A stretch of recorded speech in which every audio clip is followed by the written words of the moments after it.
সুযোগ করে দিয়েছেন। সে আল্লাহ দরবারে সবাই করছি আলহামদুলিল্লাহ।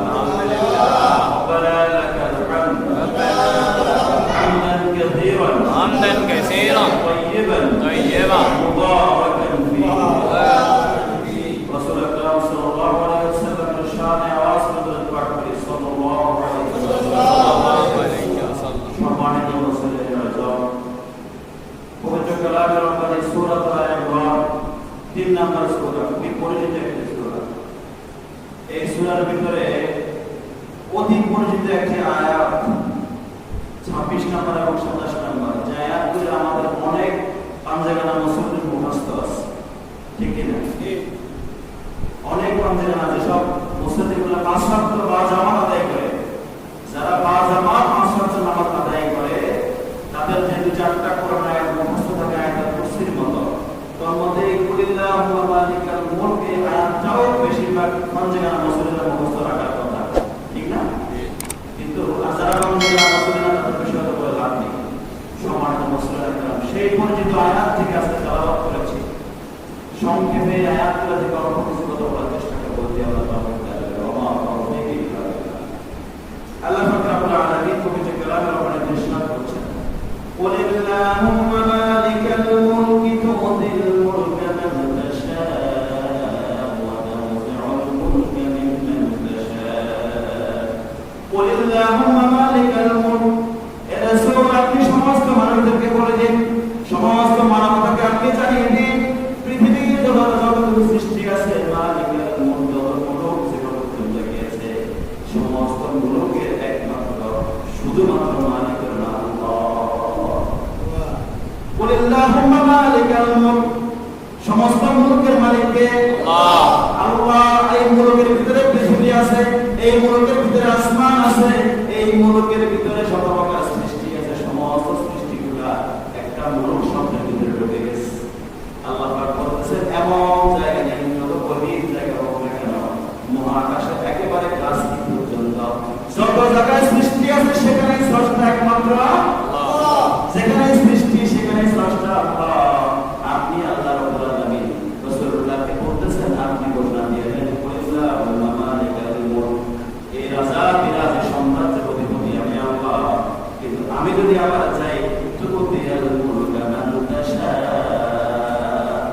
আমি যদি চাই আমার কাউকে দুনিয়াতে মালিকানা দিতে পারি, দুনিয়াতে আমি ক্ষমতা দিতে পারি, দুনিয়াতে আমি রাজত্ব দিতে পারি। আমি যদি চাই কাউকে দুনিয়াতে প্রধানমন্ত্রী, রাষ্ট্রপতি বানাইতে পারি, ক্ষমতা দিতে পারি, প্রভাবশালী বানাইতে পারি। আবার আমি আল্লাহ যদি চাই, ওয়া তানজি'ুল মুলকা মিম্মান তাশা', আবার আমি আল্লাহ যদি চাই যে কাউ থেকে আমি ক্ষমতা ছিনিয়ে নিতেও পারি। আল্লাহ ক্ষমতা দিতে না পারেন, আমার ক্ষমতা নিতেও পারেন। আল্লাহ রাসূল সাল্লাল্লাহু আলাইহি ওয়াসাল্লাম বলেছেন, আপনি সবাইকে জানিয়ে দিন, আমি যে আল্লাহ, সমস্ত পৃথিবীর অধিপতি, সমস্ত মুলকের অধিপতি আমি যে আল্লাহ। সেই আল্লাহ আমি চাইলে কাউকে দুনিয়ার বাদশাহী দিতেও পারে, ওয়া তানজি'ুল মুলকা মিম্মান তাশা', আবার আমি আল্লাহ চাইলে দুনিয়ার বাদশাহী যে কাউ থেকে যে কোনো মুহূর্তে কেড়েও নিতে পারি। এরপর আল্লাহ রাব্বুল আলামিন বলতেছেন, ওই রাসূল আপনি আরো বলে দেন, ওয়া তু'ইজ্জু মান তাশা' ওয়া তুযিল্লু মান তাশা' ওয়া তু'ইজ্জু মান তাশা', আমি চাইলে যে কাউকে সম্মানিত করতে পারি, আমি চাইলে যে কাউকে সম্মান বাড়িয়ে দিতে পারে, ওয়া তুযিল্লু মান তাশা', আবার চাইলে আমি যে কাউকে অপমানিত করতে পারি। আল্লাহ বলতেছেন, আমি সম্মান দেওয়ার মালিক আমি, ক্ষমতা দেওয়ার মালিকও আমি, আবার ক্ষমতা দেওয়ার মালিকও আমি, আবার সম্মান থেকে অপমানিত করার মালিকও আমি আল্লাহ। এবং আপনি সমস্ত মানবতাকে বলে দিন, বিয়াদিকাল খায়র, সমস্ত প্রকার কল্যাণের মালিক একমাত্র আমি আল্লাহ।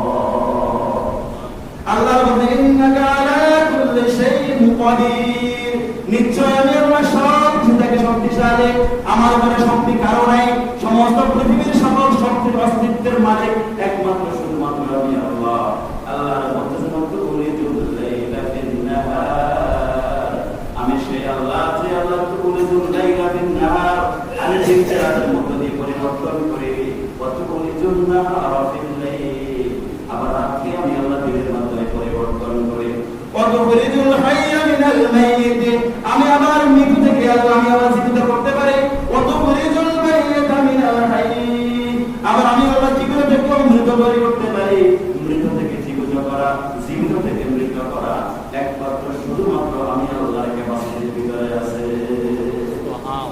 এবার আল্লাহ বলতেছেন ওয়াতারযুকু মান তাশাউ বিগাইরি হিসাব। আমি যদি কাউকে রিজিক দিতে থাকি আমি তাকে বেগাইরি হিসাব বেহিসাবে রিজিক দেওয়ার মতো ক্ষমতা আমি আল্লাহর আছে। সুবহানাল্লাহ। আল্লাহ পাক রব্বুল আলামিন কয়েকটি গুরুত্বপূর্ণ কথা বলেছেন।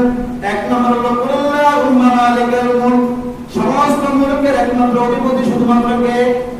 সমস্ত পৃথিবীর সমস্ত জায়গায় সৃষ্টি আছে, সমস্ত সৃষ্টির একমাত্র শুধুমাত্র অধিপতি আল্লাহ রাব্বুল আলামিন। আবার আল্লাহ বলেছেন আমি সেই অধিপতির মাঝে দুনিয়াতে খেলাফত করানোর জন্য, দুনিয়াতে আমার প্রতিনিধিত্ব করার জন্য দুনিয়াতে কিছু কিছু মানুষকে আমি ক্ষমতা দিয়ে থাকি। আবার আমি আবার সময় মনে করলে তাদের ক্ষমতা নিতেও থাকি। কারণ ক্ষমতা দেওয়ার মালিক কে? আল্লাহ। ক্ষমতা দেওয়ার মালিক সে আল্লাহ, আবার ক্ষমতা নেওয়ার মালিকও সেই আল্লাহ। আল্লাহ পাক রব্বুল আলামিন দুনিয়াতে কত মানুষকে আল্লাহ ক্ষমতা দিয়েছেন, আবার আল্লাহ পরীক্ষা করেছেন যে আপনি ক্ষমতা চালানোর যোগ্য কিনা। আপনি যদি ক্ষমতা চালানোর যোগ্য হয়ে যান, আপনার দ্বারা যদি দুনিয়াতে ফেতনা ফাসাদ, আপনার দ্বারা যদি দুনিয়াতে যদি যাবতীয় আকাশ ব্যক্ত থাকে, আপনার দ্বারা যদি দুনিয়ার মানুষের কষ্ট বেশি পেতে থাকে, আপনার দ্বারা যদি দুনিয়ার মানুষ শান্তি না পায়, তাহলে দেখা যাবে আমি আল্লাহ আবার আপনাকে সেই ক্ষমতা থেকে দাঁড়িয়ে দেব। কথা ঠিক কিনা? আল্লাহ পাক বহুজনকে ক্ষমতা দিয়েছেন, আবার দেখা গেছে আল্লাহ পাক নিজেই আবার সেই ক্ষমতা ছিনিয়ে নিয়েছেন। অনেক দরিদ্র পরিবারের মানুষ জীবনে রাজনীতির রং বুঝে নেই, তাদেরকেও আল্লাহ ক্ষমতা দিয়ে এমপি মন্ত্রী প্রধানমন্ত্রী বানিয়েছেন। আবার সে আল্লাহ তাদেরকে নিমিষেই এক মুহূর্তের ভিতরে তাদেরকে আবার আল্লাহ ক্ষমতা ছিনিয়ে নিয়েছেন। ঠিক কিনা? ফেরাউনের মতো ক্ষমতাবান শাসক ছিল পৃথিবীর জমিনে, আল্লাহ আবার সেই ফেরাউনকে ক্ষমতা ছিনিয়ে নিয়েছেন এই মহাকাশে। কথা ঠিক কিনা? নমরুদের মতো বাদশা এই সমস্ত পৃথিবীতে ছিল, কিন্তু নমরুদ বেশি দিন টিকে নাই, আল্লাহ ক্ষমতা ছিনিয়ে নিয়েছেন। আল্লাহ চেয়েছেন ভারতবর্ষের ভিতরে একজন গুজরাটের কসাই খ্যাত, গুজরাটের রেল স্টেশনে যে ব্যক্তিটি হাঁটিয়ে চা বিক্রি করত নরেন্দ্র মোদী, সেই চা বিক্রেতাকেও আল্লাহ ভারতবর্ষের প্রধানমন্ত্রী বানিয়েছেন। কথা দেখি না? যে আব্রাহাম লিঙ্কন, যাকে সমস্ত পৃথিবীর শ্রেষ্ঠ বাচ্চাদের মধ্যে অন্য প্রেসিডেন্ট ধরা হয়, তাকে স্পিচের জন্য শ্রেষ্ঠ বক্তা হিসেবে ধরা হয়, সে আব্রাহাম লিঙ্কন কাঠুরিয়ার ছেলেকেও আল্লাহ আমেরিকার মতো রাষ্ট্রপতি বানিয়েছেন। কথা দেখি না? একইভাবে বাংলাদেশের দিকেও আপনি যদি তাকান, কত অভাবগ্রস্ত ব্যক্তি, কৃষকের ছেলে ডক্টর আতিউর রহমানকে বাংলাদেশ ব্যাংকের গভর্নর বানিয়েছেন আল্লাহ। কথা দেখি আল্লাহ চাইলে কৃষকের ছেলেদেরকে বাংলাদেশ ব্যাংকের গভর্নর বানাইতে পারেন, আল্লাহ চাইলে চাঁদের পিতার মোদীকেও প্রধানমন্ত্রী বানাইতে পারেন, আল্লাহ চাইলে কাঠুরিয়ার ছেলে আব্রাহাম লিঙ্কনকেও পৃথিবীর সর্ববৃহৎ রাষ্ট্রে আমেরিকার রাষ্ট্রপতি বানাইতে পারেন। আমার আল্লাহ চাইলে যে কাউকে যে কোনো মুহূর্তে খন্দকার মোস্তাকের মতো মাত্র অল্প দিনের ব্যবধানে অপমানিত অবস্থা করে ক্ষমতা থেকে আমার বানাই দিতে পারেন। কথা ঠিক কি? সম্মানিত মুসলিম সমস্ত পৃথিবীর জ্ঞানের সাক্ষী, কোন ক্ষমতাসীন, কোন রাষ্ট্রপতি, কোন প্রধানমন্ত্রী কেউ চিরস্থায়ী হতে পারে? কেউ পেরেছে কখনো? আল্লাহ সেটাই জানান দিচ্ছেন, সমস্ত পৃথিবীর বাচ্চাদেরকে আবার জানিয়ে দিচ্ছেন, সমস্ত পৃথিবীর প্রধানমন্ত্রীকে আবার এলান দিচ্ছেন। মনে হচ্ছে এই আয়াতটি আজকে এই মুহূর্তে নাযিল হয়েছে। আল্লাহ বলেছেন যে রাসূল আপনি বলে দিন, কাল থেকে কালান্তর, যুগ থেকে যুগান্তর, এই স্লোগানটি, এই আওয়াজটি প্রত্যেকটি রাষ্ট্রপ্রধানদের কর্ম করে আমি আল্লাহ পৌঁছে দিব। প্রত্যেকটি রাষ্ট্রপ্রধানকে জানিয়ে দিন, তুতিল মুলকা মান তাশা, আমি চেয়েছি আপনাকে ক্ষমতা দিয়েছি, ওয়া তানজিউল মুলকা মিম্মান তাশা, আমি চাইলে আপনার থেকে ক্ষমতা কেড়েও নিতে পারি। সুতরাং ক্ষমতার বড়াই করা যাবে। আল্লাহ পাক রব্বুল আলামিন বলতেছেন, রাসূলুল্লাহ সাল্লাল্লাহু আলাইহি ওয়াসাল্লাম বলতেছেন, ও আমার রাসূল, আমি কিন্তু বনি ইসরাঈলের থেকে নবী বানিয়েছিলাম। বনি ইসরাঈল মতো একটা শ্রেষ্ঠ জাতি ছিল, তাদের কাছ থেকে আমি নবী বানিয়েছিলাম। আবার আমি আমার আপনাকে কুরাইশ গোত্র থেকে একজন নিরক্ষর মানুষ হিসেবে আপনাকেও আমি নবী বানিয়েছি, এবং সমস্ত পৃথিবীর নবীদের ভিতরে, সমস্ত পৃথিবীর সৃষ্টিগুলোর ভিতরে আমি আল্লাহ আপনাকে মুহাম্মদকে প্রাধান্য দিয়েছি। সুবহানাল্লাহ। মুহাম্মদ রাসূলের মর্যাদা বাড়িয়ে দিলেন কে?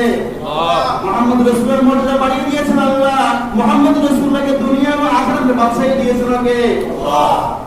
মুহাম্মদ রাসূল নিজের কোনো ক্ষমতা নেই, মুহাম্মদ রাসূলের নিজের কোনো ব্যক্তিগত কোনো ক্ষমতা নেই। যদি আল্লাহ ক্ষমতা না দিতেন, রাসূলুল্লাহ সাল্লাল্লাহু আলাইহি ওয়াসাল্লাম কিছুই করতে পারতেন না। যদি আল্লাহ তাকে ক্ষমতা না দিতেন, আল্লাহ পাক আপনাকে মুহাম্মদ রাসূলকে যদি মনোনীত না করতেন, আমাদেরকে আপনাদেরকে যদি আল্লাহ পাক মনোনীত না করতেন, আমরা কেউ দুনিয়ার জন্য আসতেও পারতাম না। আমরা কেউ দুনিয়ার জন্য নিজের ইচ্ছায় আসি নাই, আমার নিজের ইচ্ছাও কেউ যাওয়ার জন্য সুযোগ নাই। আল্লাহ চেয়েছেন আমাদেরকে পাঠিয়েছেন, আবার আল্লাহ যখনই চাইবেন তখন আমাদেরকে চলে যেতে হবে। কথা ঠিক কিনা? ঠিক। আল্লাহ পাক রব্বুল আলামিন হাজার হাজার শুকরানো বিমান থেকে আমাকে আপনাকে বের করে এনেছেন। আবার আমার আল্লাহ চাইলে আমাকে আপনাকে সেখান থেকে আবার ভূমিষ্ঠ হওয়ার সাথে সাথে কবরে নিয়ে যেতেও পারতেন না। কিন্তু সেখানে আমার আল্লাহ আমাদেরকে দয়া করেছেন বিধায় আমরা এখনো পর্যন্ত সুস্থ শরীরে মসজিদে আসার ক্ষমতা পেয়েছি। ঠিক কিনা? এই ক্ষমতা কে দিল? আল্লাহ দিয়েছে। আল্লাহ পাক রব্বুল আলামিন বলেছেন, আমি মূসাকে নবী বানিয়েছিলাম, আমি আবার নবী মুহাম্মদ রাসূলুল্লাহ আপনাকে নবী বানিয়েছি, আপনাকে এমন নবী বানালাম, আপনাকে দুনিয়ার বাদশাহীও দিয়েছি, আবার আখিরাতের বাদশাহীও আমি আপনাকে দান করেছি। আল্লাহ মুহাম্মদ রাসূলুল্লাহকে এলান দিয়েছেন, রাসূল আপনি নিজের ক্ষমতাবান হন নাই, আপনি নিজের মর্যাদাবান হন নাই, আমি মর্যাদা দিয়েছি বিদায় আপনি মর্যাদা পেয়েছেন। আমি চাইলে যে কাউকে নবী বানাতে পারতাম, কারণ নবুয়ত দেওয়ার মতো ক্ষমতা আমি আল্লাহর আছে। আল্লাহ নিজেই বলতেছেন, আল্লাহু আ'লামু হাইসা ইয়াজআলু রিসালাতাহু। কোন সময় কাকে রিসালাত দেব, কোন সময় কাকে নবুয়ত দেব, সেটা একমাত্র আমি আল্লাহ ছাড়া কেউ জানে না। আল্লাহু আ'লামু হাইসা ইয়াজআলু রিসালাতাহু। আমি রিসালাত দিয়েছি বিদায় তো বুঝি তো লক্ষ লক্ষ নবী হয়েছে। আমি রিসালাত দিয়েছিলাম বিদায় আপনি রাসূল হয়েছেন। আমি ক্ষমতা দিয়েছি বিদায় আপনি প্রধানমন্ত্রী হয়েছেন। আমি যদি ক্ষমতা না দিতাম আপনি মোটেও রাষ্ট্রের প্রধানমন্ত্রী হতে পারতেন না। কথা ঠিক কিনা? আল্লাহ পাক রব্বুল আলামিন মুহাম্মদ রাসূলকে ইঙ্গিত করে সমস্ত পৃথিবীর রাষ্ট্রপ্রধানকে আল্লাহ নিয়ে দিচ্ছেন, ক্ষমতা দিয়েছি বিদায় পেয়েছেন। আবার আমি আল্লাহ ছাড়া কোনো ইজ্জতমান দাসা, আমি আপনাকে মর্যাদা বাড়িয়ে দিতে পারি, আপনার মর্যাদা এমন বাড়িয়েছি ওয়ালা ফাআনা লাকা যিকরা, আপনার মর্যাদাকে আমি একেবারে আরশে আজিম পর্যন্ত পৌঁছিয়ে দিয়েছি।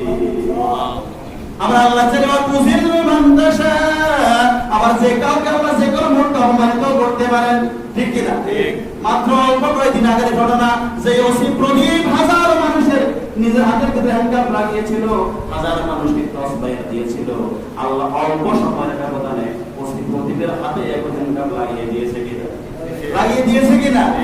যে সাহেবরা সমাজ সাহেবরা তারপরে টকশোগুলো কাটতো, যে সাহেবরা টিভিতে বসে নীতিবান প্রবরণ করত, সেই সাহেবদেরকে আল্লাহ মাত্র অল্প সময়ের ব্যবধানে অল্প একটা ইশারা দিয়ে সাহেবদেরকে আজকে ক্ষমতার প্রতি খান করে দিয়েছেন কিনা? যে সম্রাটের ভয়ে ঢাকা মহানগরে কাঁপতো, যে সম্রাট নামে নয় শুধু ঢাকা মহানগরে অবৈধ সম্রাট ছিল, সেই সম্রাটকে আল্লাহ একদিনের ভিতরে এক নিমিষে ক্ষমতা থেকে নামাই দিয়েছেন কি? আল্লাহ পাক চাইলে যে কোনো মুহূর্তে কাউকে সম্রাট বানাইতে পারেন, আবার যে কোনো মুহূর্তে চাইলে সম্রাট থেকে মাটিতে মিশাই দিতে পারেন। ঠিক। এটাই প্রমাণ করছে ওসি প্রদীপরা আমাদেরকে শিক্ষা দিচ্ছে যে আমার ক্ষমতা বেশি দিন নাই, বহু মানুষকে আমি ক্রস ফায়ার দিয়েছি, বহু মানুষকে হাতে হ্যান্ডকাপ লাগিয়েছি, কিন্তু আজকে সময়ের ব্যবধানে আমি ওসি প্রদীপের হাতে আবার আমার সর্বোচ্চ পুলিশ বাহিনী নিয়ে নিজেরাই আমার হাতে হ্যান্ডকাপ লাগাচ্ছি। ক্ষমতার পরিবর্তন। আব্দুল লতিফ সিদ্দিকী আমার নাম শুনে রাখবেন, বাংলাদেশের একজন মন্ত্রী ছিল, শুধুমাত্র হজ দিয়ে একটা কটূক্তি করেছিল, তাও বাংলার জমিনে নয়, নিউ ইয়র্কে বসে প্রধানমন্ত্রীর একটা সিদ্ধান্তে, একদিনের মন্ত্রী, এক বছরের মন্ত্রী, 7 বারের পার্লামেন্টারি আব্দুল লতিফ সিদ্দিকী প্রধানমন্ত্রীর সিদ্ধান্তে মাত্র 1 সেকেন্ডে একটা সিগনেচারের বদৌলতে সাথে সাথে মন্ত্রিত্ব নাই, এমপিত্ব নাই, এবং দলের সাধারণ প্রাথমিক পদটাও চলে গেছে। আজকে আব্দুল সিদ্দিকী কেউ ছিলেন না, হয়তো একদিন আগে তিনি সরকারের সবচেয়ে ক্ষমতাবান মন্ত্রী ছিলেন, প্রধানমন্ত্রী সিদ্ধান্ত দিয়েছেন, আল্লাহ প্রধানমন্ত্রীকে সিদ্ধান্ত দেওয়া হয়েছে। তোরা দেখি না আল্লাহ দেওয়া হয়েছেন, এই জন্য আব্দুল ছিলেন একদম দিনের হিরো ছিলেন, আর একদিনে তিনি কি হয়ে গেছেন? জিরো হয়ে গেছেন। সুতরাং ক্ষমতার পড়াই কখনো করা যাবে না। এবার আল্লাহ কুযিলু মান দাসা, আমি যে কাউকে অপমানিত করতে পারি, অপমানিত দিন দিন করে যাচ্ছেন। আল্লাহ পাক এবার বলছেন বিয়াদিকুল খায়র, সমস্ত কল্যাণ একমাত্র আমি আল্লাহর হাতে। পৃথিবীর কোন শক্তি কখনো কারো কল্যাণ করতে পারে না, পৃথিবীর কোন শক্তি কারো কল্যাণ করতে পারে না। যদি কল্যাণ করতেই হয় একমাত্র কল্যাণের মালিককে আল্লাহ। আল্লাহ চাইলে কারো কল্যাণ হবে, আর আল্লাহ যদি চান না যে কারো কল্যাণ না হোক, পৃথিবীর কোন সকল শক্তি একসাথে হোক, সে ব্যক্তির কল্যাণ করার কোন সুযোগ নেই। আল্লাহ যদি চান কল্যাণ করবেন, আপনার কল্যাণ হবে, আর আল্লাহ যদি চান আপনার কল্যাণ যদি নাই চান, অকল্যাণ চান আল্লাহ, তাহলে কখনো আপনি কল্যাণ করতে পারবেন না। স্বাভাবিক দৃষ্টিকোণ থেকে আল্লাহ কখনোই তার সৃষ্টির অকল্যাণ চান না, আল্লাহ কখনো তার সৃষ্টির অকল্যাণ চান না। আর মানুষ নিজের কর্মের মধ্য দিয়ে, নিজের কাজের মধ্য দিয়ে নিজের অকল্যাণ নিজে ডেকে আনে। কথা বোঝা যায়? আল্লাহ মানুষের কি তা ঠিক চান না? অকল্যাণ চান না, নিজের অকল্যাণ নিজেই ডেকে আনে। কারণ জহরাল ফাসাদ ফিল বাররি ওয়াল বাহর, পৃথিবীতে জলে এবং স্থলে সমস্ত প্রকার ফিতনা ফাসাদ একমাত্র শুধুমাত্র মানুষের। আল্লাহ পাক রব্বুল আলামিন আরো বলেছেন, যদি মানুষ যদি চাইতো, ইন্নাল্লাহ লা ইউগাইয়িরু মা বিকাওমিন হাত্তা ইউগাইয়িরু মা বিআনফুসিহিম। তুমি যদি চাও তুমি নিজের ভাগ্য নিজে পরিবর্তন করতে পারো, সেই ভাগ্য পরিবর্তন করার জন্য তোমার চেষ্টা করে চলা লাগবে। আমি আল্লাহ তোমার চেষ্টার অবস্থাটা আমি দেখি। তুমি কতটুকু চেষ্টা করেছো নিজের ভাগ্য পরিবর্তনের জন্য, তুমি চেষ্টা করে থাকো, আমি আল্লাহ তোমার চেষ্টার বদৌলতে তোমাকে আমি আল্লাহ তোমার ক্ষমতা দিয়ে দেব, মর্যাদা বৃদ্ধি করে দেব। আল্লাহ বলেছেন, ওয়াল্লাযীনা জাহাদু ফিনা লানাহদিয়ান্নাহুম সুবুলানা। তোমরা যে আমার পথে চেষ্টা করবে, আল্লাযীনা জাহাদু ফিনা, আমি আল্লাহ বলছি লানাহদিয়ান্নাহুম সুবুলানা, তোমাদেরকে আমি সেই পথে চলার জন্য, সেই পথ পরিচালিত হওয়ার জন্য তোমাদেরকে আমি সাহায্য সহযোগিতা করব। আমি আল্লাহ তোমার চেষ্টা থেকে তাকিয়ে আছি। আপনি যদি এখান থেকে চেষ্টা না করেন, খণ্ডন মিষ্টি আপনার মুখে আসবে না? আসবে। যদি আপনি চেষ্টা করেন টাকা দিয়ে কাউকে খণ্ডন মিষ্টির জন্য কিনতে পাঠান, অথবা নিজে কিনে নিয়ে আসেন, তাহলে আপনার চিন্তার ভিতরে আসবে। যদি বলেন এখানে বসে থাকবো, আমি চেষ্টা করবো না, আপনার মুখে মিষ্টি আসা অসম্ভব, ঠিক কিনা?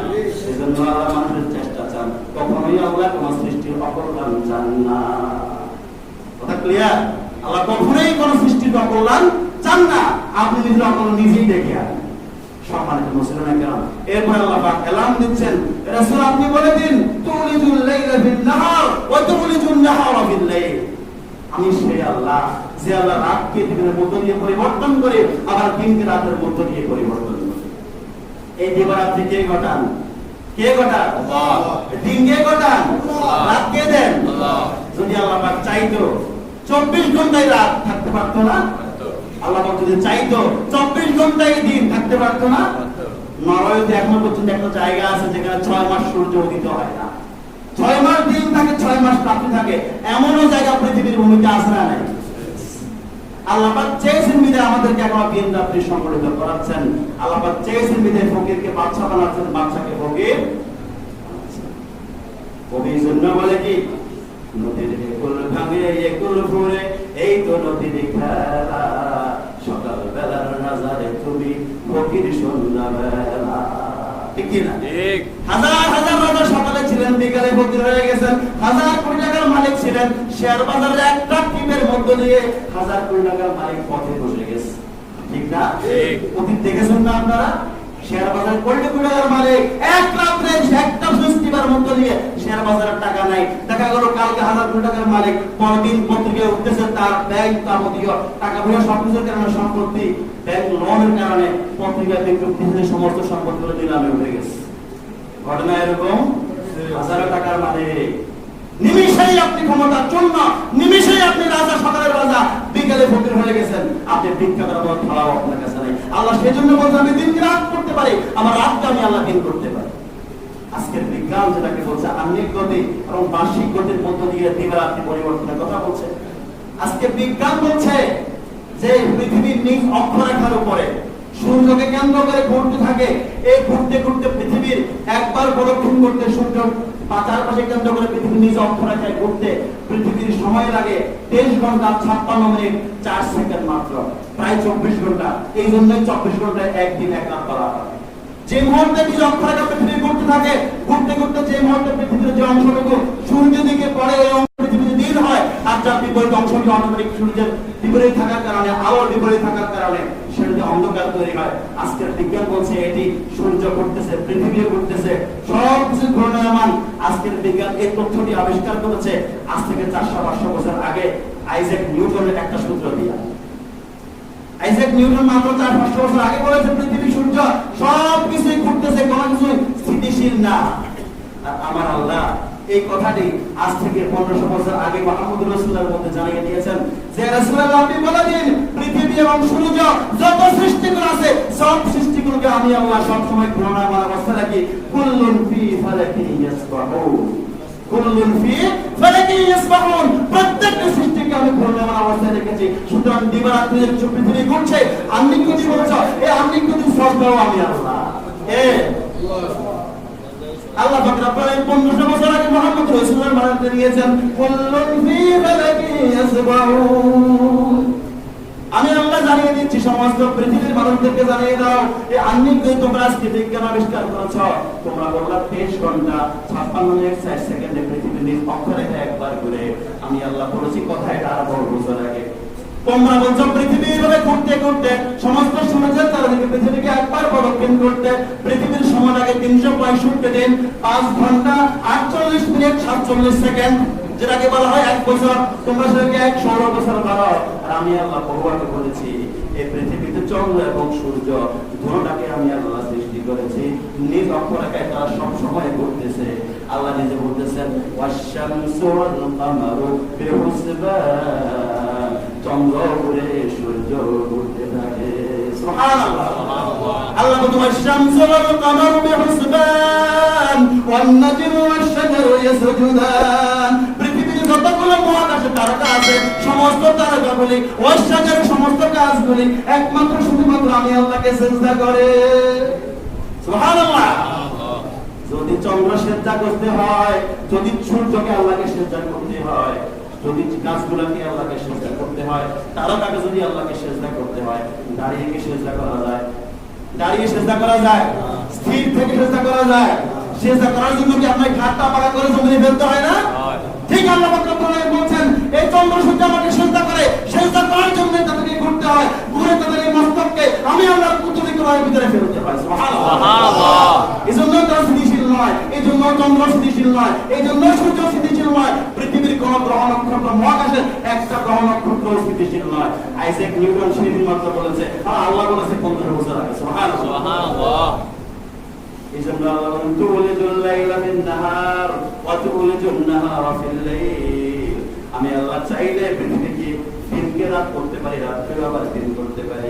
সেজন্য আল্লাহ বলতেছেন আমি তোমাদেরকে বহু আগে জানিয়ে দিয়েছি يغشى الليل والنهار يطلبه حسيسا والشمس والقمر والنجوم مسخرات بأمره ألا له الخلق والأمر।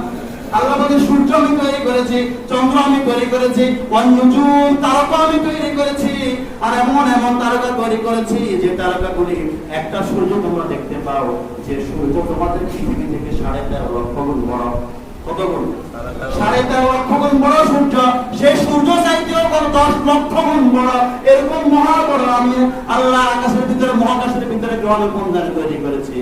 আর সেই গ্রহণপুঞ্জানিগুলা পৃথিবীর কোন শক্তি কন্ট্রোল করতে পারে না। এই যেহেতু গ্রহণপুঞ্জানিগুলা আমি আল্লাহ তৈরি করেছি। আলা লাহুল খালকু ওয়াল আমর, সুতরাং আমার সৃষ্টি তারা মানেও আমার আইন। সুবহানাল্লাহ। পৃথিবীর কোন বিজ্ঞানী যদি হয়তো আজকে একটা দিনের জন্য সূর্যকে একবার নিয়ন্ত্রণ করুন, পারবে? সূর্যের কাছে যাওয়ার কোনো সুযোগ আছে?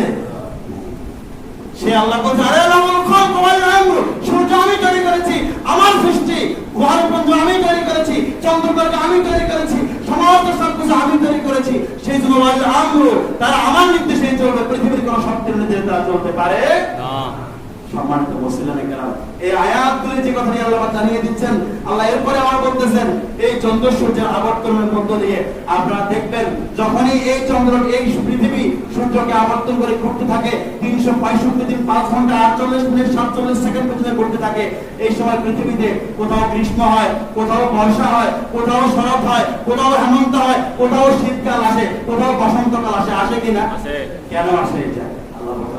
বলতেছেন আধুনিক বিজ্ঞান বলছে এই যে বিষয়গুলি পৃথিবী যখন ঘুরতে থাকে সূর্য থেকে সূর্যের আলো কখনো তির্যক করে পতিত হয়, আবার কখনো লম্ব হয়ে পতিত হয়। যখন লম্ব হয়ে পতিত হয় তখন একটা ঋতু থাকে, যখন তির্যক আড়াআড়ি ভাবে পতিত হয় তখন একটা অবস্থান থাকে। আর আল্লাহ বলছেন আমি সূর্যকে যে অবস্থায় ঘুরছি নিজ অক্ষরেখায়, সেই অক্ষরেখায় সর্বাবস্থায় সে ঘুরছে আর নিজের অবস্থা নিজে প্রসারিত করতেছে। সুবহানাল্লাহ। এই জন্য ঋতু পরিবর্তন হচ্ছে, এই জন্য দিন পরিবর্তন হচ্ছে। আল্লাহ পাক সমস্ত মানবতাকে বিষয়গুলি বারবার জানিয়ে দিচ্ছেন, বারবার এলাম দিয়ে যাচ্ছেন। এইভাবে করে পৃথিবীর পরিবর্তন হচ্ছে। দিন রাত্রে যে পরিবর্তন হয়, ক্ষমতারও ঠিক একইভাবে পরিবর্তন হয়। এই জন্য আল্লাহ দুটো আয়াতকে একসাথে এনেছেন। যেখানে ক্ষমতার আয়াত এনেছেন, যেখানে রাষ্ট্র ক্ষমতার কথা এনেছেন, ঠিক ওই জায়গায় আবার দিন রাত্রি পরিবর্তনের কথা এনেছেন। আল্লাহ এটা প্রমাণ করতে চেয়েছেন তোমরা শুধুমাত্র একটা ছোট্ট মানুষ মাত্র, হয়তো সূর্য পৃথিবী কি পৃথিবীর সাথে আগুন বড়, সেই সূর্য আমার কথা ছাড়া লড়তে পারে না। সেই সূর্যকে আমি আল্লাহ নিয়ন্ত্রণ করি। সূর্যের তুলনায় তুমি তো একজন ক্ষুদ্র মানুষ, ঠিক না? সূর্যের তুলনায় আমাদের কোন অবস্থান খুঁজে পাওয়া যাবে নাই। তাহলে সূর্যকে আমি আল্লাহ নিয়ন্ত্রণ করে জানিয়ে দিচ্ছি। একইভাবে তোমার মতো ক্ষুদ্র ক্ষুদ্র দুনিয়ার সাধারণ ছোট্ট একটা আমেরিকা, ছোট্ট একটা পৃথিবীর প্রধান, তুমি ছোট্ট একটা রাষ্ট্রের প্রধান, তোমাকে আমি আল্লাহ গ্রহণ কি আর কিছুই করি না। কথা ঠিক কিনা? সম্মানিত মুসলিম কেরাম, সমস্ত পৃথিবীতে একজন লোক দেখান যে লোকটি একটা শহরের মালিক। ফেনী শহরের মালিক কি একজন আছে এরকম? ঢাকা শহরের মালিক একজন আছে এরকম? New York city, new jersey সিটির একজন মাত্র মালিক আছে এরকম? আল্লাহ বলছেন কুল্লাহু মালিকাল মুলক, এরকম হাজার নিউ ইয়র্ক সিটির মালিকের মুলক আমি আল্লাহ। তোমাকে শুধুমাত্র সাময়িক সময়ের জন্য, অল্প দিনের জন্য তোমাকে শুধু বাচ্চাই দিয়েছি, খেলাপথ দিয়েছি, দেখে তুমি কি করতে পারো। দেখা যাচ্ছে আমি আল্লাহ যে সূর্যকে কন্ট্রোল করছি, পৃথিবীর সৃষ্টি থেকে আজকের এই মুহূর্ত পর্যন্ত সূর্য আমি লক্ষ্য রাখা পূর্ণাঙ্গ অবস্থায় একবারের জন্য আমি আল্লাহর নির্দেশ অমান্য করে। যদি সূর্য একটু নির্দেশ অমান্য করতো তাহলে সমস্ত পৃথিবীর অবস্থা কি হতো? যদি চন্দ্র আল্লাহ পাকের হুকুম মেনে যদি নিয়মিত না উঠতো, পৃথিবীর অবস্থা কি হতো? পৃথিবী যদি আল্লাহ পাকের হুকুম না মেনে যদি একটু ঘূর্ণায়মান না থেকে এক সেকেন্ড যদি পৃথিবী স্থবির থাকতো, সমস্ত পৃথিবীর মানবতা খান খান হয়ে যেত। কথা ঠিক কিনা? আধুনিক বিজ্ঞান বলছে এটি যে পৃথিবী যদি এক সেকেন্ড না শুধু এক ন্যানো সেকেন্ড পরিমাণ যদি পৃথিবী গ্রহ যদি চুপ করে বসে থাকে, স্থবির হয়ে যায়, তাহলে সমস্ত পৃথিবী অক্সিজেন এবং কার্বন ডাই অক্সাইড ও হাইড্রোজেনের সংঘর্ষে সমস্ত পৃথিবী ধ্বংস হয়ে কিয়ামত হয়ে যাবে। আল্লাহ পাক রব্বুল আলামিন পৃথিবীকে সেদিন স্থবিরতা বলবেন যেদিন কিয়ামত সংঘটিত হবে। ওই দিন সমস্ত পৃথিবীর অক্সিজেন, হাইড্রোজেন, নাইট্রোজেন সব একসাথে, কার্বন ডাই অক্সাইড সবগুলো একসাথে ধ্বংস হয়ে সবগুলো আগুনের স্ফুলিঙ্গে ওঠে, সমস্ত পৃথিবী ধ্বংস হয়ে যাবে। ওই দিন বলবে আল্লাহ সেদিন জানান দিচ্ছেন, পৃথিবী আমার কথা মেনে 1000 বছর চলছে, আর তুমি মানুষ মাত্র 3 বছর 5 বছরের জন্য ক্ষমতা দিলে, 5 বছরের রাষ্ট্রপতি তোমাদের যদি আমি বাড়াই, তাহলে তুমি আমার আল্লাহকে আর চিনো না। কথা ঠিক কিনা? সম্মানিত মুসলিমেরা, এই আয়াতগুলো থেকে কয়েকটা শিক্ষা। এক নম্বর বিষয় হচ্ছে বিশ্বজগতের সার্বভৌম ক্ষমতার মালিক কে? আল্লাহ। সার্বভৌম ক্ষমতার মালিক হলেন আল্লাহ। এই কথা নিয়ে মনে প্রাণে বিশ্বাস করা লাগবে। আমরা অনেকেই রাজনৈতিক কারণে বলে থাকি সার্বভৌম ক্ষমতার মালিক জনগণ। মনোমতে সার্বভৌম ক্ষমতার মালিক জনগণ হতে পারে? সম্মানিত মুসলিমেরা, 2 নম্বর বিষয় হচ্ছে তিনি যাকে ইচ্ছা তাকে বাদশাহী দিতে পারেন, যাকে ইচ্ছা তিনি বাদশাহী কেড়ে নিতে পারেন। আল্লাহ চাইলে যে বললাম তুফরিজুল হাইয়্য মিনাল মাইয়্যিত, জীবিত থেকে মৃত করতে পারেন, মৃত থেকেও জীবিত করতে পারেন। আল্লাহ পাক চাইলে মৃত মুরগি থেকে জীবিত, জীবিত মুরগির ডিম থেকে জীবিত মুরগি বের করতে পারেন কিনা? মুরগি কোথা থেকে বের হয়? ডিম থেকে হয় না? ডিমটা কি জীবিত না মৃত? মৃত। মৃত ডিম থেকে আল্লাহ পাক মুরগি বানান, আবার সেই জীবিত মুরগি থেকে আল্লাহ পাক মৃত ডিম বানান, ঠিক কিনা? আমাদেরকে আল্লাহ পাক মৃত একটা নাপাক প্রাণী বীর্য থেকে মানুষ জীবিত করেছেন, আবার সেই জীবিত মানুষকে আল্লাহ পাক আবার মেরেও ফেলেছেন। আল্লাহ পাক চাইলে সবই সম্ভব। কাফেরের পর থেকে আল্লাহ পাক মুসলমান বানান, মুসলমানের কাছে আল্লাহ পাক কাফের বানান, ঠিক কি না? ইব্রাহিম আলাইহিস সালাম সমস্ত মুসলিম জাতির পিতা, মিল্লাত আবিকুম ইব্রাহিম ওয়া সাল্লাতুল মুসলিমিন, ইব্রাহিম আলাইহিস সালাম আমাকে আপনাকে মুসলমান নাম দিয়েছেন। তিনিও ছিলেন একজন কাফেরের ঘরে জন্ম। তার বাবা ছিল আযর, একজন কাফেরের ঘরে ইব্রাহিম আলাইহিস সালামের জন্য জন্ম হয়েছে। একই ভাবে আল্লাহ পাক রব্বুল আলামিন নূহ আলাইহিস সালামের মতো বিশ্বজয়ী নবী যার ঘরে কেনানের মতো একজন কাফের সন্তান দিয়েছেন। কথা বোঝা যায়? আল্লাহ পাক চাইলে কাফের ঘরে নবী দিতে পারেন, আবার আল্লাহ পাক চাইলে নবীর ঘরেও কাফের দিতে। আল্লাহ পাক চাইলে পিতা মাতা ছাড়া আদম আলাইহিস সালামকে সৃষ্টি করতে পারেন, আল্লাহ পাক চাইলে পিতা ছাড়া ঈসা আলাইহিসসালামকে সৃষ্টি করতে পারেন। সম্মানিত মুসলিমেরা, এজন্য বিশ্বাস রাখতে হবে সব কিছুর ক্ষমতা তার খুশিতে হয়, তার ইচ্ছাতে হয়, বিষয়ে বিশ্বাস রাখতে হবে। 3 নম্বর হচ্ছে মান সম্মান ইজ্জত দেওয়ার মালিক কে? আল্লাহ। আর মান সম্মান ইজ্জত দেওয়ার মালিক কে? আল্লাহ। 4 নম্বর বিষয় হচ্ছে যাকে ইচ্ছা আল্লাহ পাক অঢেল সম্পদ দিতে পারেন, আবার যাকে ইচ্ছা অঢেল সম্পত্তি কেড়ে নিতেও পারেন। বিষয়টি খেয়াল রাখতে হবে।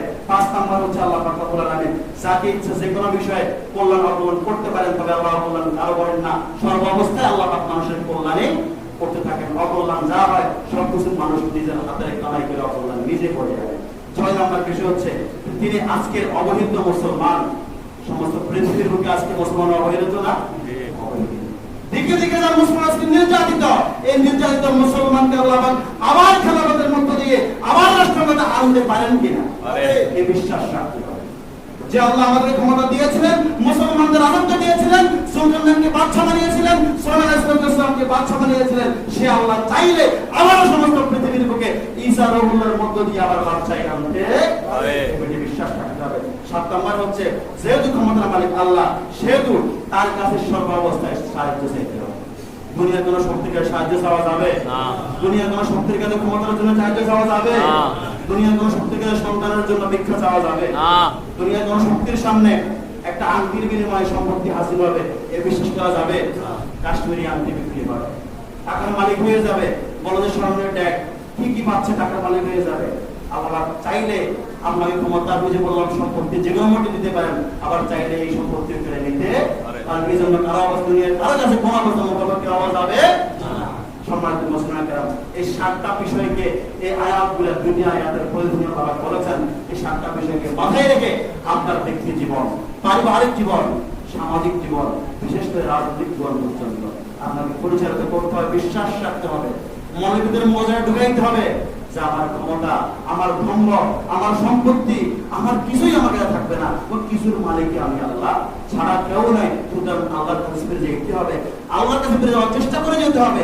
যদি চেষ্টা করতে পারেন, বিশ্বাস রাখতে পারেন, নিশ্চয়ই আমার আল্লাহ আমাকে আপনাকে আবার বরকত দিয়া, রিজিক দিয়া, যেহেতু আল্লাহ বলেছেন বেগার হিসাব রিজিক দিতে পারেন, বেগার হিসাব রিজিক আল্লাহ দিতে পারেন, আমাকে আপনাকে আবার সম্মানিত করতে পারেন। আল্লাহ আমাদের সবাইকে এই দুটি আয়াত থেকে সূরা আলে ইমরানের 26 নম্বর এবং 27 নম্বর দুটি আয়াত থেকে শিক্ষা নিয়ে ব্যক্তি জীবন পরিচালনা করার তৌফিক দান করুন। সকলে বলি ইয়া আল্লাহ।